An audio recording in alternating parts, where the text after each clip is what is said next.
Dacă mă întrebați de ce prima dată, deși pleacă în aceeași poziție față-față, prima dată ajunge cu fața la mine, 1 și 2, și a doua oară cu spatele, este pentru că nu pleacă în aceeași poziție. Poziția în care pleacă e primul pas pe care îl face. Când se duce încolo, ăsta e primul pas. Deci o să ajungă la pasul 3, la fel ca la pasul 1. Iar când pleacă încolo, ăsta e primul pas. O să ajungă la pasul 3, ca la pasul 1. Deci, regula mea la spinul și ca să pot să conduc spinul în orice combinație, lansez cu ea.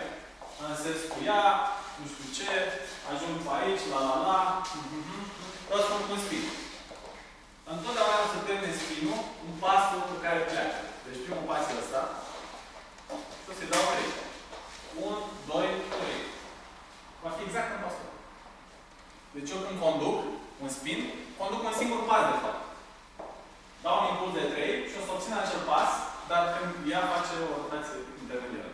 Deci eu vreau să conduc un singur pas. Deci îmi conduc acest pas. Dar îi dau un impuls de 3 și obțin acel pas, doar că are rotație în el. Înțelegeți lider? Deci eu conduc un pas, nu 3 în capul meu. Și știu și care. În orice moment în dans, o să facem după asta. Acum ne obișnuim cu principiile generale și cum se conduce și cum se urmează. După asta o să facem o mică coreografie ca să plecăm ceva acasă. Dar acum trebuie să învățați cum se conduce. În dans, în orice moment, în orice moment. Următorul pas pe care îl conduc, o să fac stâng.